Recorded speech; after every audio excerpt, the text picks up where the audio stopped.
സാറേ, സാറിവിടെ ഉണ്ടായിരുന്ന ഞാൻ എത്ര നേരമായിട്ടും പുറത്തുനിന്ന് വിളിക്കുന്നു. ഉത്തമൻ നക്സലൈറ്റ് ആണ്.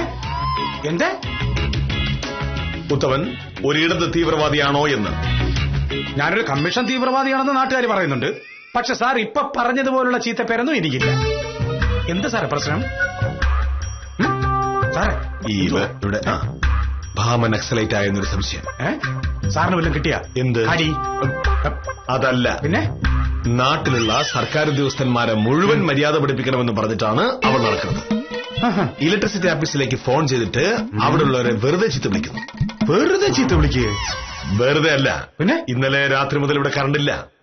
രാവിലെ ഞാൻ ഓഫീസിലേക്ക് വിളിച്ച് ഒന്ന് പറഞ്ഞതാ. ആളെ അയക്കാമെന്നൊരു പറഞ്ഞു. ഒരു 1.5 മണിക്കൂർ വരെ ഭാമ വെയിറ്റ് ചെയ്തു.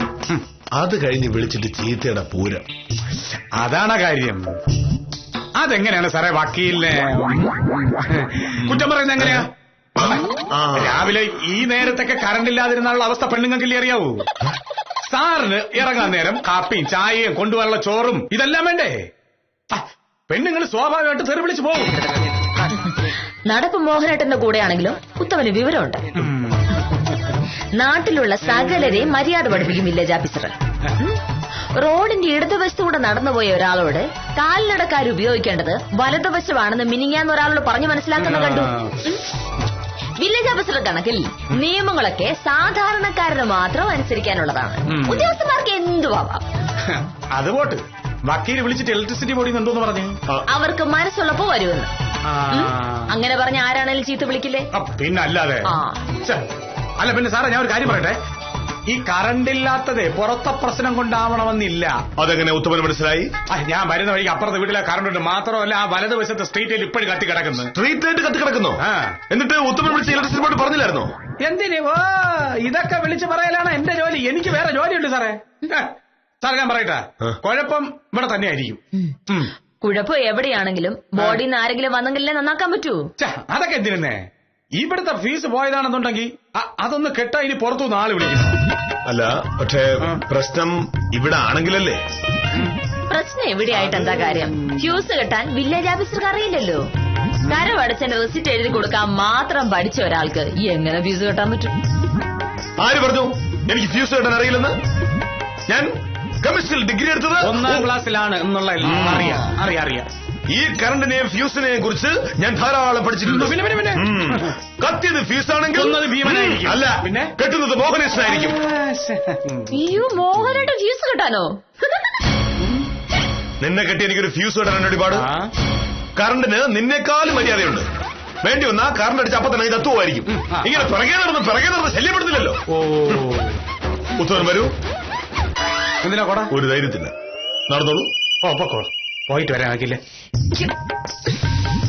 വരൂ വരൂ. ഇവിടെയാണ് പറഞ്ഞിട്ട് അങ്ങോട്ട് പോകുന്നേ. നോക്കൂ, സാറിവിടെ നില്ലേ? സംഭവം ഞാൻ പറഞ്ഞത് ശരിയാണ്. കത്തിയിരിക്കുന്നു. ഈ ഫ്യൂസ് കത്തിയതിന്റെ പേരിലാണ് ഇന്നലെ രാത്രി മുഴുവൻ ഭാര്യയും ഭർത്താവ് ഇരുട്ടിലിരുന്നതും രാവിലെ വഴക്കുണ്ടാക്കിയത് ഇലക്ട്രിസിറ്റി ഓഫീസിൽ ഇരുന്നവന്റെ തന്തയ്ക്ക് വിളിച്ചതും. കൂടുതൽ സംസാരിക്കാതെ അത് വേഗം കെട്ടിയിടാൻ നോക്കൂ. കറണ്ട് വരാൻ ഇനിയും താമസിച്ചാൽ ഭാമ വീണ്ടും ഇലക്ട്രിസിറ്റി ഓഫീസിൽ വിളിക്കും. അയ്യോ, ഈ സംഭവം എന്തെന്നറിയാൻ സാറേ, ഇത്രയും ചെറിയ സാറൊന്ന് പഠിച്ച ചെറിയ കമ്പി എടുത്ത് കെട്ടുമ്പോഴാണ് പ്രശ്നം ഉണ്ടാവുന്നത്. നമുക്കത്തിരി കട്ടി കൂടിയ കമ്പി വെച്ചാലേ. ഉത്തമൻ എന്താ ഈ കാണിക്കുന്നത്? എന്ത് ഫ്യൂസ് കെട്ടണ്ടേ? ഫ്യൂസ് കെട്ടുമ്പോ ഇത്രയും കട്ടി പാടില്ല. വളരെ നേരിയതായിരിക്കണം ഫ്യൂസിന്റെ കമ്പി. സാറെ, കനം കുറച്ച് കെട്ടിയാലേ അത് വീണ്ടും കത്തിക്കൊണ്ട് പോവില്ലേ? ഇച്ചിരി കട്ടിക്കിരിക്കട്ടെ. ഉത്തമ, ഈ ഫ്യൂസ് കത്തിപ്പോകുന്നത് ഒരു ആനക്കാര്യമൊന്നുമല്ല. സത്യത്തിൽ കത്താൻ വേണ്ടിയാണ് ഈ ഫ്യൂസ്. വീട്ടിനുള്ളിൽ വലിയ വില കൊടുത്ത് നമ്മൾ വാങ്ങിവെച്ചിരിക്കുന്ന ഉപകരണങ്ങൾ വോൾട്ടേജ് കൂടിയാൽ കത്തിപ്പോകും. അതൊഴിവാക്കാനാണ് ഈ ഫ്യൂസ്. വോൾട്ടേജ് കൂടുമ്പോ ഈ ഫ്യൂസ് കത്തിപ്പോകുന്നത് കൊണ്ട് കറണ്ട് അകത്തേക്ക് പോകുന്നില്ല. അപ്പോ ഫ്യൂസ് വയറിന്റെ കട്ടി കൂടിയാൽ എന്തായിരിക്കും അവസ്ഥ? എന്റെ പൊന്നെ, ഞാൻ സമ്മതിച്ചു. ഇനി അതിന്റെ പേരില് വഴക്ക് വേണ്ട, മതിയാ കട്ടി. വഴക്കുണ്ടാക്കിയിട്ട് കാര്യമില്ല. ഞാൻ കെമിസ്ട്രി ഡിഗ്രി എടുത്ത ഫസ്റ്റ് ക്ലാസ്സിൽ ഡിഗ്രി എടുത്ത ഒരാളാണ് പിന്നീട് വില്ലേജ് ഓഫീസറായി. മതിയോ? വിദ്യാഭ്യാസം മുത്തുവനതൊക്കെ അറിയാം. നോക്കി സൂക്ഷിച്ചു. ഓക്കെ, ഇതങ്ങോട്ട് ഐസിലുമായിട്ട് കുത്തിയ കറണ്ട് വന്നു. ബാക്കിയില്ല, പരാതിയും തീർന്ന് ഇലക്ട്രിസിറ്റി ഓഫീസിൽ ഫോൺ എടുക്കുന്നവന്റെ മാനോ രക്ഷപ്പെട്ടു. ശരി, സാറങ്ങോട്ട് ഐസിലായിട്ട് കുത്തിയാട്ടെ. അതെയല്ല, അങ്ങോട്ട് കുത്തു സാറേ. എനിക്കറിയാം.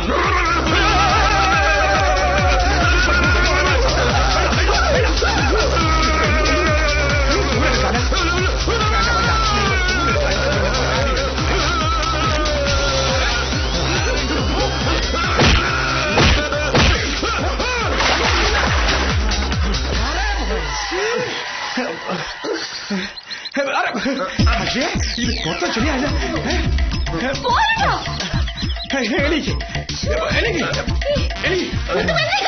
എന്തുവാ ഞങ്ങൾ തമ്മിൽ എന്തോന്ന് പ്രശ്നം വക്കീലെ? സാറും കറണ്ടും തമ്മിലാണ് പ്രശ്നം. എന്റെ വക്കീലെ, ഫീസ് കെട്ടുന്നതിന്റെ ഇടയിൽ സാറിന് നല്ല ഫസ്റ്റ് അടി കിട്ടി.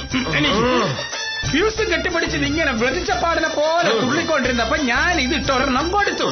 അത്ര സംഭവിച്ചുള്ളൂ. എനിക്ക് വെള്ളം നനഞ്ഞു കുതിർന്ന് ഇപ്പൊ ഡബിള് വെയിറ്റ് ആയി. ഇപ്പൊ ഞാനും കൂടെ അങ്ങ് വിടുവല്ലോ സാറേ. അങ്ങോട്ട് എണീക്കാൻ ഇതെന്തോന്ന് സാറേ? വാട്ടർ തീം പാർക്കാ. കുറെ അങ്ങോട്ട് മടക്കി പോയി. എനിക്കൊന്നും പറ്റിയില്ല. ഷോക്ക് അടിച്ചിരിക്കുന്ന ഒരാളുടെ ഇമാതിരി അക്രമം കാണിക്കുന്നുണ്ടോ? എനിക്ക് മനസ്സിലായി നീ വാശി തീർത്താണെന്ന്. നീ കരടയ്ക്ക് അങ്ങ് വാ. കണ്ട, ഒരു അപകടത്തിൽപ്പെട്ടപ്പോ ഒന്ന് സഹായിച്ചപ്പോ ഞാൻ മോശക്കാരനായി. മൊത്തം ഇതാണ് സാറിനെ പോലുള്ളവരെ സഹായിക്കരുതെന്ന് പറയുന്നത്. ചെമ്പെടുത്ത് കാണിച്ചു കഴിഞ്ഞാൽ ചെമ്പരത്തി പോവല്ലേ? Question mark. ഇതാണ് സാറിന്റെ സ്വഭാവം. വക്കല്ലേ, ഞാൻ പോവേണ്. ഡാഡാ, ഇനിയിപ്പോ നിങ്ങൾ മൂന്നുപേരും തമ്മിൽ എന്തോന്ന് ചായക്കും? ആ, സാറും വക്കീലും പിന്നെ കറണ്ടും. പിന്നെ സാറേ, സാറ് കെമിസ്ട്രി പഠിച്ചിട്ടുണ്ടെങ്കിലും കറണ്ട് കെമിസ്ട്രി പഠിച്ച് കാണൂല. ഇനിയും സൂക്ഷിക്കണം. വക്കീലെ ഇത് വെച്ചേ, ഇനി അടിച്ച് തള്ളിയിടേണ്ടി വരും. വയറിങ്ങിന്റെ മണ്ടൊക്കെ ആയിരിക്കും.